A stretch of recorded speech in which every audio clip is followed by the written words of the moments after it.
All right, welcome back to 1 Thessalonians 4 in a section where Paul is talking about a very practical means of loving your neighbor as yourself and more specifically, not being a burden to your neighbor, but working with your own hands to supply your own needs. So last segment, I was talking about the 5 levels that I present to microbankers around the world about, how to earn an income. The first one is stealing. Second one is begging.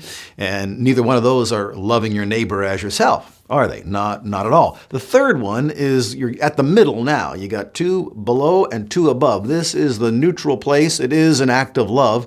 It is using your own energy, your own mind, and the opportunities God gives you in order to supply your own needs and the needs of your immediate family, if you're a breadwinner.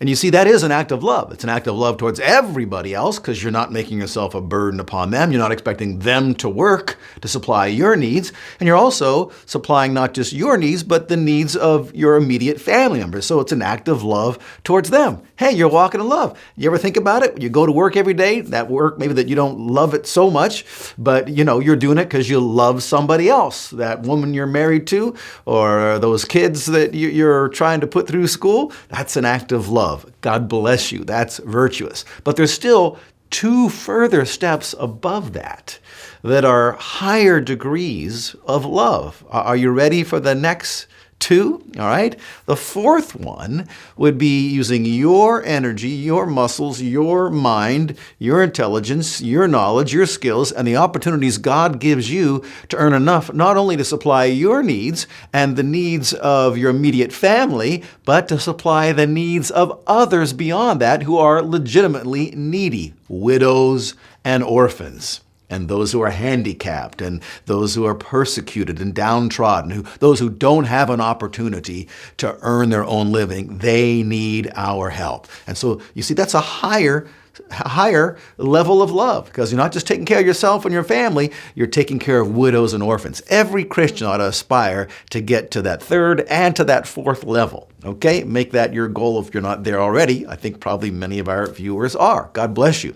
The 5th and the highest one, which I always present to our microbankers because I want to bolster them, is you use your energy, your mind, your opportunities to earn enough money for yourself, for your own needs, but also to have a business where you can employ other people, offering them jobs, helping them to get to level 3 and level 4. Do you see? That's the highest way to help people, is to help them help themselves, give them opportunities. Because you can help widows and orphans who are not able to help themselves, sure, but there's a whole slew of other people who are very poor who don't deserve a handout because, they're able to work. What they need is an opportunity. And by providing a job for them, you're giving them an opportunity. All right, so I'm not saying every Christian should aspire to that level because not everyone's called to that, but we need to stop looking at some of these successful people who offer jobs to a lot of people and make it possible because of the risks they take and because of their hard work and their sacrifices, and quit looking at them as the evil rich people. Again, I'm not letting them off the hook as far as what God expects them to do. To whom much is given, much is required. But we forget that these are people who are helping other people get out of poverty, get to level 3 and get to level 4. And honestly, those people have done more to lift the poor than all of the charities and all the non-governmental organizations put together times 1,000,000.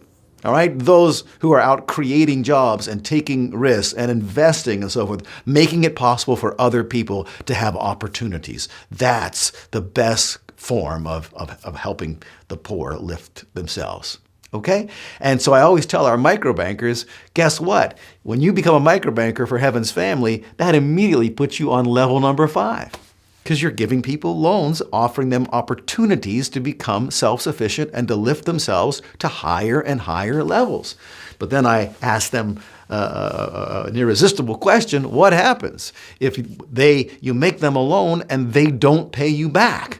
They might have risen to level 3, but if they don't pay their loan back, what level does that put them at? That puts them back at level number 1, or maybe not back at level 1, it puts them to level 1. Now they're a thief. Because not paying back your loan is stealing.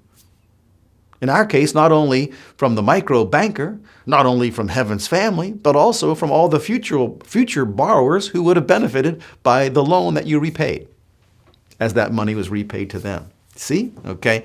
So it's really a cool thing. And the ministry of Heaven's Family, of course, as we've grown and evolved and learned over the years, this has become crystal clear to us. Because if you want to keep people poor, the best way is to keep handing them money for free.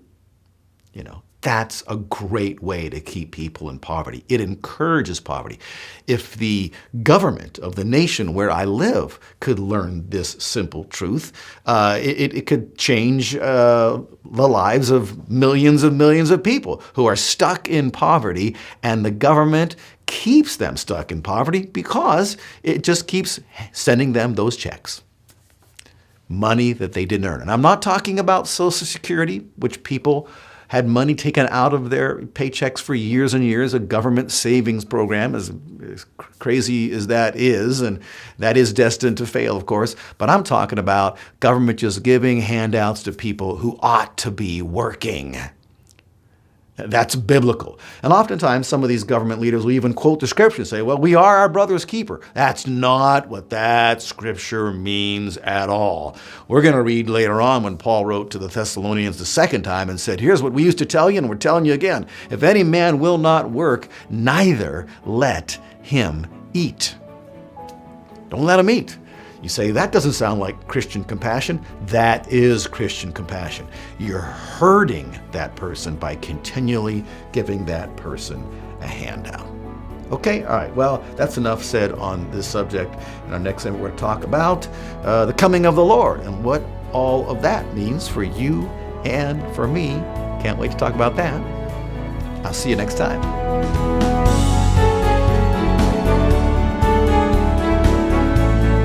HeavenWord 7 is made possible by the financial support of viewers like you. Thank you.